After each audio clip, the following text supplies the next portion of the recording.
Panorama group, जो सोचता है वो करता है। नमस्कार, आप देख रहे हैं न्यूज हाट। मैं हूं कुमोद कुमार। दिल्ली की खबरों को लेकर हम फिर से हाजिर हैं। आखिर दिल्ली में जिस प्रकार से कांग्रेस लगातार भाजपा को घेरने की कोशिश कर रही है वो कहीं ना कहीं साफ दर्शा रहा है कि जिस तरीके की राजनीति हो रही है, जैसे कांग्रेस ने आरोप लगाया है कि किस तरीके से ऑपरेशन सिंदूर का जो है बीजेपी राजनीतिकरण कर रही है, उसको लेकर हम पूरे विस्तार से बताएंगे।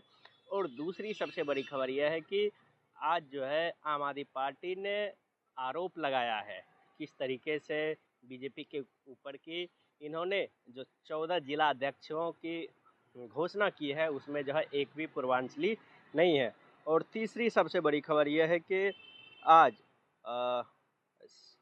जिस तरीके से मुख्यमंत्री रेखा गुप्ता ने 1984 सिख दंगों के जो पीड़ित हैं उनके लोगों को जो है नियुक्ति पत्र बांटी गई है, इसको लेकर भी हम पूरे विस्तार से बताएंगे।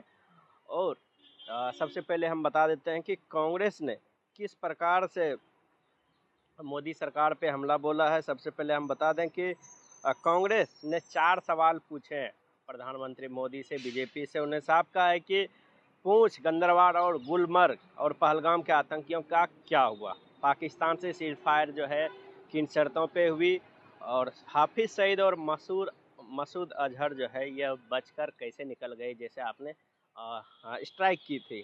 क्या सीज फायर की शर्तों में इन आतंकियों को वापस लाना शामिल था। इस तरीके के जो है सवाल लगातार जो है कांग्रेस कर रही है। कांग्रेस ने साफ कहा है कि मोदी सरकार की जो है विदेश नीति वो पूरी तरीके से फेल हो गई है। उन्होंने साफ कहा है कि जिस तरीके से हम अलग थलग पड़ गए हैं, हमारी विदेश नीति का यह नतीजा है। नेपाल, भूटान भी हमारे साथ जो है इस विकट स्थिति में साथ नहीं थे, जबकि संघर्ष के दौरान जो है चीन ने खुलकर पाकिस्तान का जो है साथ दिया। कांग्रेस ने साफ कहा है कि मोदी सरकार की विदेश नीति का यह नतीजा है कि कुवैत ने पाकिस्तान पर जो है वीज़ा पाबंदियां हटा दी है। कुवैत पाकिस्तान से लेबर ट्रीटी साइन करने वाला है। उधर यूएई ने भी पाकिस्तान को 5 साल की वीज़ा अनुमति दे दी है। तो इस तरीके के जो है सवाल लगातार जो है ऑपरेशन सिंदूर को लेकर लगातार सियासी जो है हलचल तेज है। इसी बीच जो है कांग्रेस ने सवाल पूछे हैं।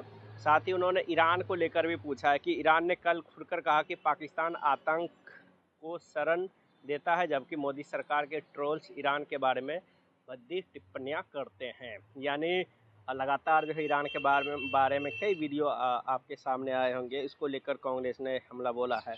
साथ ही उन्होंने कहा कि देश विदेश की नीति जो है सरकार ये जो है मोदी सरकार के ट्रोलर्स तय कर रहे हैं।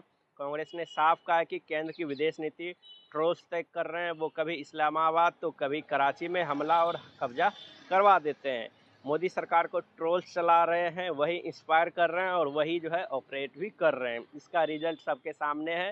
प्रधानमंत्री खुद एक ट्रोलर की भाषा बोलने लगे। यानी कांग्रेस जो है लगातार प्रधानमंत्री मोदी पर टिप्पणी कर रही है और कांग्रेस ने साफ कहा कि ये जो है एक चिंता का विषय है। साथ ही उन्होंने कहा कि विपक्ष का जो है भारत जो है विपक्ष भारत का पक्ष अच्छे से रख रहा है। भाजपा सांसद जो है ओछी राजनीति कर रहा है। आपने देखा होगा किस तरीके से ऑपरेशन सिंदूर खत्म हुआ, उसके बाद जो डेलीगेशन था सांसदों का वो अलग अलग देशों का दौरा कर रहे हैं और लोगों को बता रहे हैं, वहाँ के लोगों को, वहाँ के सरकारों को, कि किस तरीके से आतंकी को जो है पनाह दे रही है पाकिस्तान की सरकार और किस तरीके से लगातार जो है आतंकी हमले लगातार भारत में करने की कोशिश कर रहे हैं। इसको लेकर कहीं ना कहीं साफ कहा कि केंद्र सरकार को जब समझ आ गया कि उनकी विदेश नीति के कारण हम अलग थलग पड़ गए, तो इन्होंने ऑल पार्टी डेलीगेशन विदेश भेजा। कांग्रेस और अन्य पार्टी के सांसद जो है विदेशों में भारत का पक्ष अच्छे से रख रहे हैं, लेकिन इनके भाजपा के सांसद जो है जहरीला बयान दे। यानी ये गोड्डा के सांसद निशिकांत दुबे पर जो है कांग्रेस का इनडायरेक्टली प्रहार है। लगातार जो है इंदिरा गांधी के ऊपर हमला कर रहे हैं निशिकांत दुबे। उसको लेकर कहीं ना कहीं फिर से जो है राजनीति गर्मा गई। आपको बता दें कि 23 मई को भी राहुल गांधी ने सवाल पूछे थे, 3 सवाल पूछे थे। जिस तरीके से आज कांग्रेस ने फिर रिपीट किया है। कांग्रेस ने साफ कहा है कि भारत को पाकिस्तान के साथ जो है क्यों जोड़ा गया। पाकिस्तान की निंदा करने में एक भी देश हमारा साथ नहीं दिया, और ट्रंप से भारत और पाकिस्तान के बीच जो मध्यस्थता करने के लिए किसने कहा। इसको लेकर कहीं ना कहीं लगातार अब जो है राजनीति दिल्ली की गर्मा गई है। और दूसरी सबसे बड़ी खबर यह है कि